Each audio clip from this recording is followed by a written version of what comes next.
This is Ghostbusters 2. It's it's an interesting one.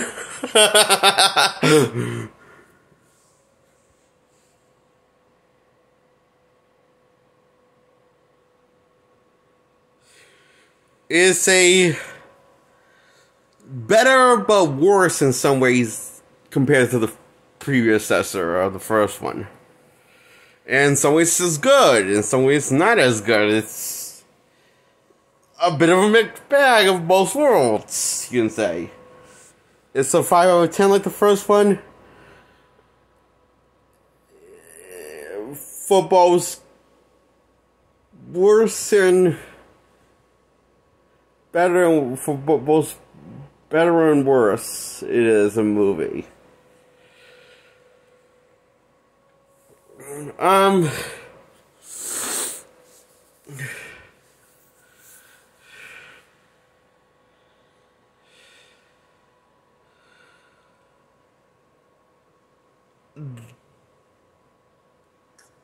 So,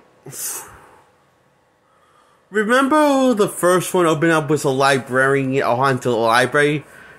Well, this one opens up for Bill Murray's ex-girlfriend, baby almost getting murdered in his...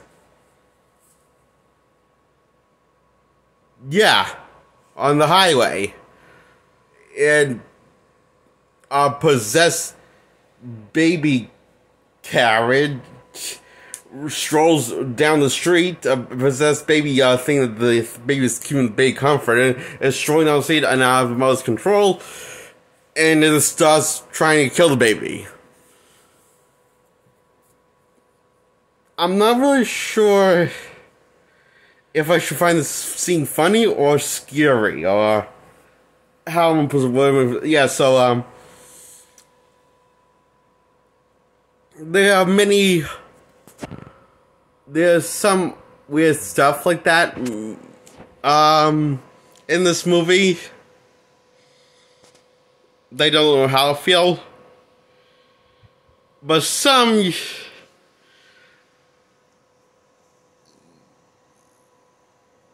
are clear enough to know laugh or be scared on this Mulan, so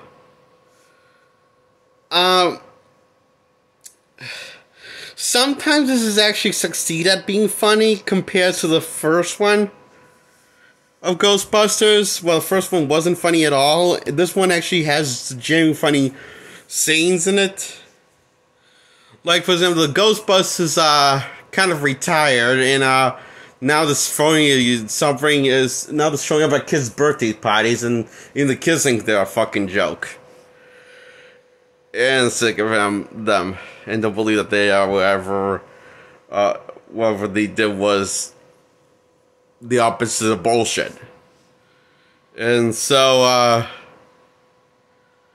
they keep on going to court to try to defend their honor, to see if they can get themselves back in the business to hunt ghosts and bust ghosts. So, you remember that guy that turned into a demon dog and wanted to fuck the gatekeeper? The key master and the gatekeeper will pose a fucking for and unleash this other ghost.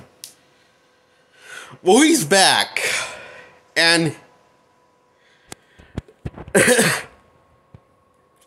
this family fun adventure, kid of movie PG, kid family friend fun, he explains the events of the first one, of what he was going through, and they helped him out. And the court's so horrified that they helped him out after he turned into a dog, but they helped him out and now he's good again and better. And the judge is like, holy fuck.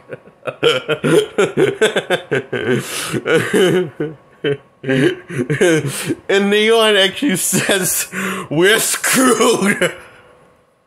In the most polite way possible to put it. It says, that's very optimistic of you thinking you helped us, but we're, in hindsight, I think was screwed. It made the cases worse.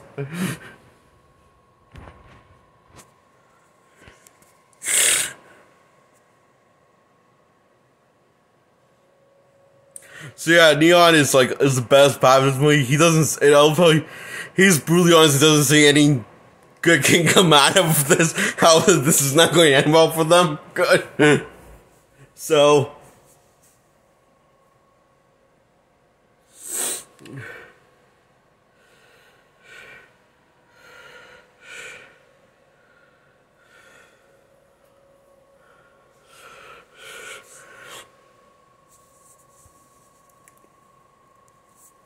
So ghosts haunt the and I'll somehow appear out of nowhere in the form in court and start terrorizing the court house and fleeing people out and stuff and try and attack people. And the judge says, "Do something." We can't. If we did something, we'd be arrested. Because you just put us out of business, don't you see? And you're the one that has the power to put us back into business so we can have the ability to do something. Because we can't do it illegally. Otherwise we'd be violating the law. So the judge puts the Ghostbusters back in business, and they do what they do. They bust ghosts and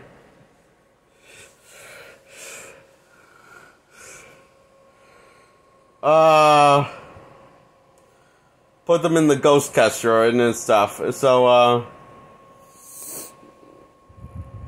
and people actually ask what happened there, and Bill Murray just says, "We're back in business." So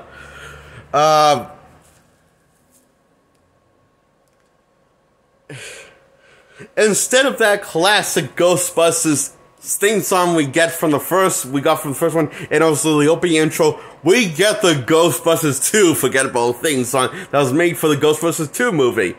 And they get new Ghostbusters 2 costumes, jumpsuits, with the Ghostbusters 2 logo on it.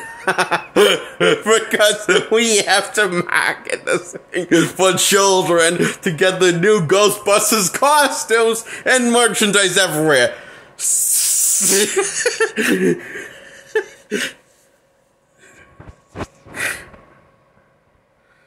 So we can make money off of the innocent and take away the innocence while showing the Ghostbusters movie. And the new one. Oh.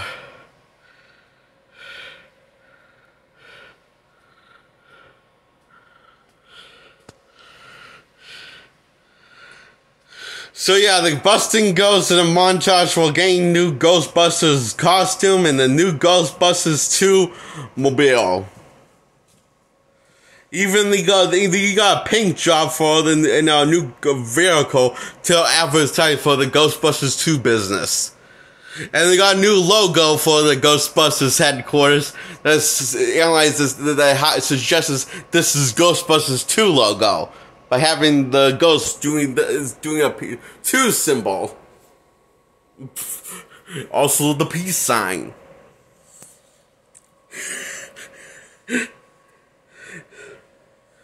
So they're getting calls after calls, busting goes out night day after day. And so one day, Bill Murray's ex-girlfriend steps in the Ghostbusters workshop, and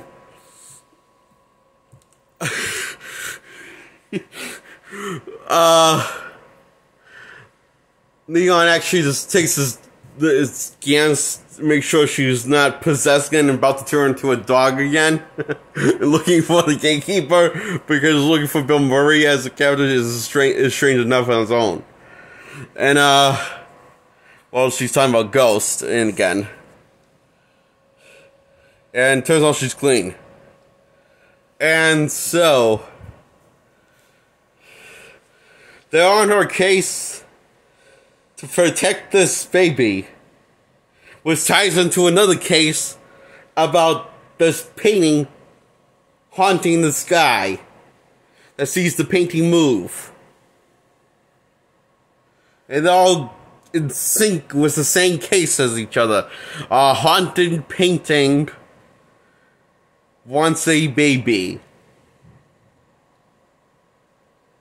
A ghost painting that comes back from the dead after being dead for thousands and thousands of years.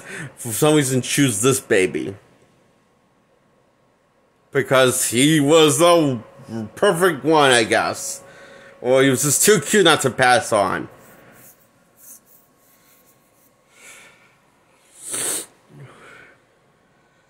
And Dan Aykroyd gets possessed and goes nowhere until the third act, when he gets possessed by the guy in the third act, and in a human form. He possesses his human form of the Dan Aykroyd's character. It's, yeah, you know, the possession, you don't do a lot of possession other than like have him stare out into space sometimes. Like twice in the movie, and then have him turn into the guy in the painting. It's weird. That doesn't go anywhere.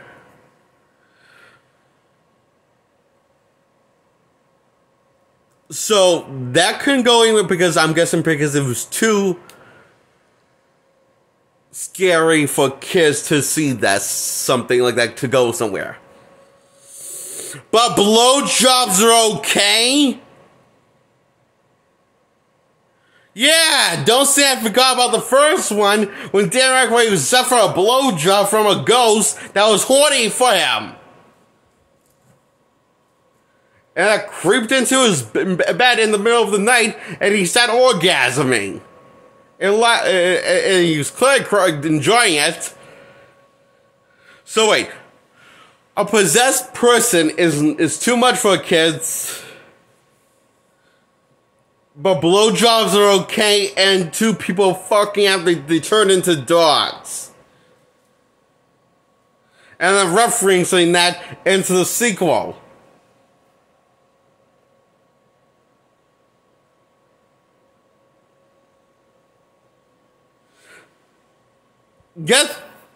I don't know what the fuck is real. I don't know what the fuck kids should watch now that they're exposed to Ghostbusters. Especially the first one. And the second one. This is like, that got kids, that was supposed to, these are what most family friendly, advertised family friendly films, right? How come RoboCop wasn't?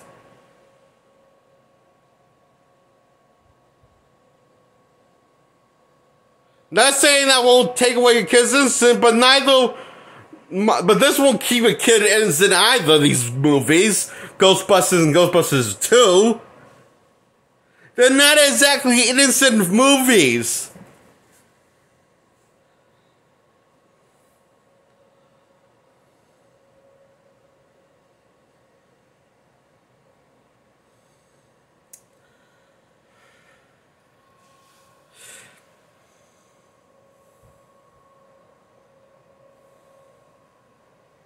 They're actually worse than the RoboCop movies because, well, I'm sorry, but I think blowjobs are a lot worse than blood and gore. To show you kids, but I'm pretty sure that's going to make them more mature in the head than blood and gore. Versus a blowjob in the family-friendly film Ghostbusters.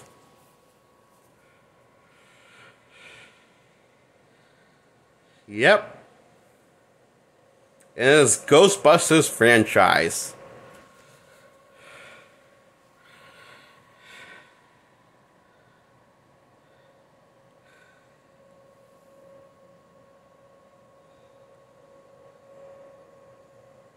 What's the point of having any movies rated anyway?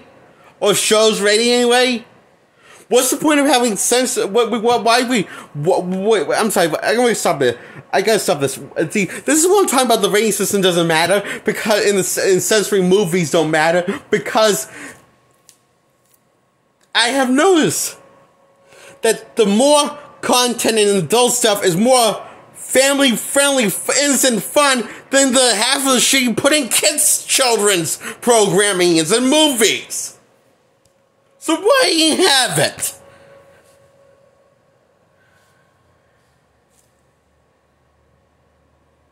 If that's going to be the norm.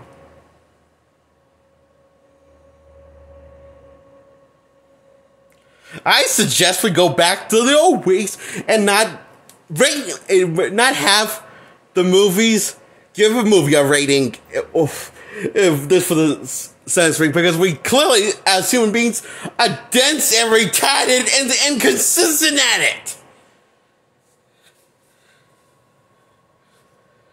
And we suck at it. Censoring movies and giving them ratings, we suck at it. You guys suck at it, who's ever doing this. And, you know, I honestly think maybe parents should just, like, watch the movies to see if it's innocent enough for your child for the parents' first viewing, and instead of actually listening to instead of actually looking at the cover boy and saying, this film's rated this. Because usually the outcome's not as... The rating's usually not honest. What the rating is, the movie's rated, is usually not fully honest. As they think it is. I'm sorry. I'm getting worked up over other stuff now, and I'm getting, so enough has been talked about that, for this video. So, Ghostbusters 2. Dan Aykroyd's possessing goes nowhere, and this other guy that works in the painting gets haunted by paint, gets possessed. Also, just going nowhere to the third act. Around the same time, Dan Aykroyd's possessing goes somewhere. So, the guy in the painting uses the guy that worked in the art gallery to set him free, and use him as his henchman to abduct the baby with many ghosts to help him out with. To abduct the baby so that he can adopt a baby. And bring him into the afterlife where he's from in the painting. I'm not really sure what his end game is, to be honest with you.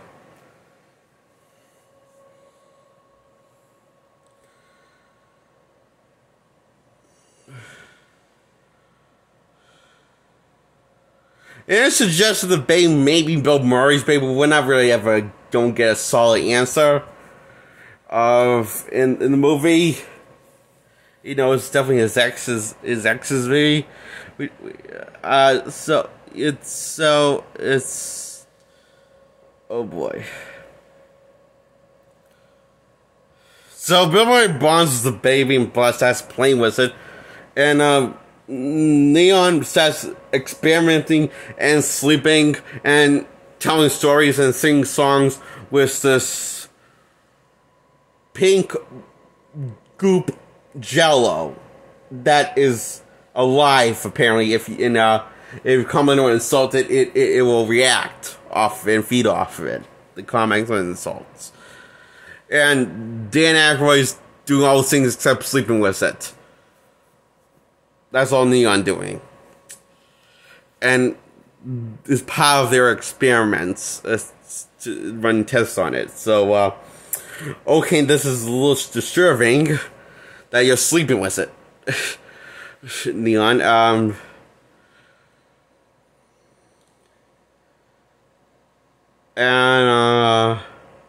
one of the things, and they got that from vandalizing property, and going into the sewers. They got that stuff on them, but and then so someone upon them now they're experiencing, and somehow this is connected to the painting guy ghost thing in the painting that wants to be somehow.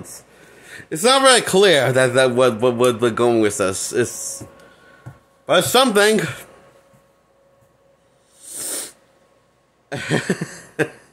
So, the climax of the movie starts after the baby gets adopted from the spirits of the ghost. And the guy that's then boning the receptionist, the nerdy guy that turned into a dog in the first one, now boning the receptionist, but as himself. And flirting with this guy, and they're always having sex for some reason in this child-friendly film. So we don't really see them actually doing it, but we see them exhausted after doing it. And before they do it, but not when they're actually doing it. That's how we keep it family-friendly fun for the kids. I can only imagine. Oh, I wonder what the kids what kids said this when they watched these Ghostbusters movie. Mommy, what's that? What's going on with his dick? That's called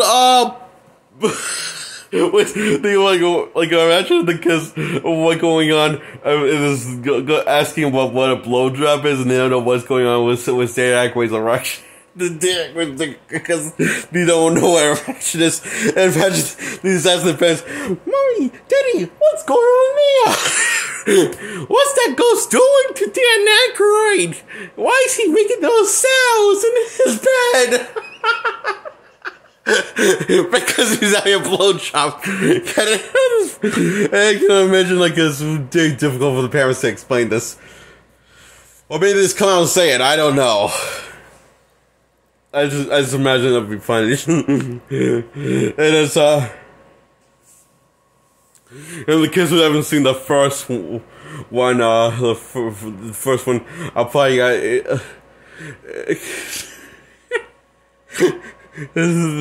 newcomers that saw the first one but have seen the sequel.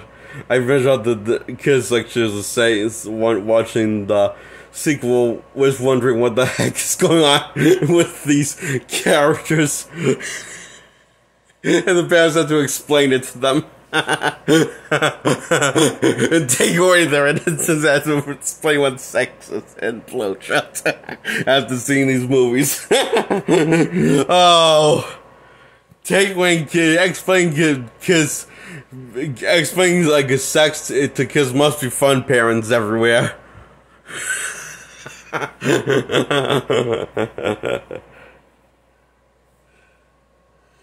Get those kids started while they're learning about sex while they're young, I say, and innocent.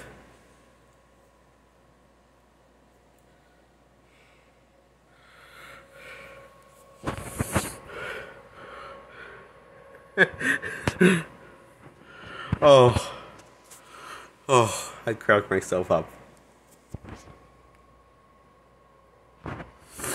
So the Ghostbusters face off and try to cross the streams again, and that doesn't work this time. And climax, and the nerd guy's been banging the receptionist. He teams up as and suits up in a Ghostbusters costume, and wants to go help them and makes it, and makes it be there to help them, and which is kind of the reason why they got abducted in the first place, is because when the receptionist and the nerd guy were supposed to watch the baby, they decided to have sex time. So yes, fuck responsibility and keep an eye on a child. Clearly the dick is more important. Clearly getting laid is more important than actually being responsible and keeping an eye on a child. That's way more important. Nice to see their priorities in order.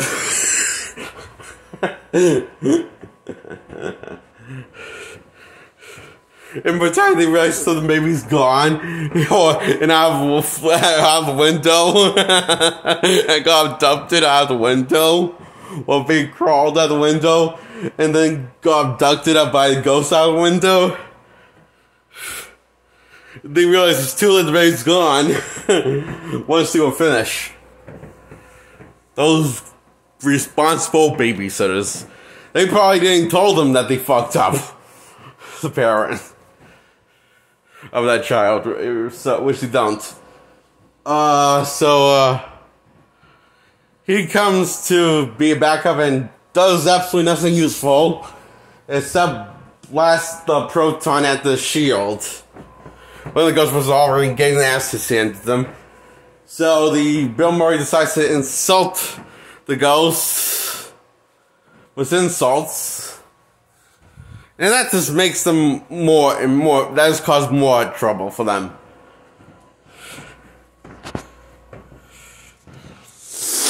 So, yeah. The baby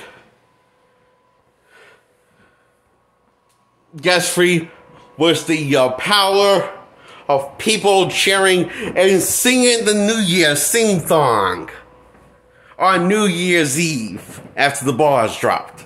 And that weakens the ghost from his powers because apparently happiness, like the Grinch, is his true weakness. But instead of making his heart big, it just makes him all weak and helpless. Unlike the Grinch.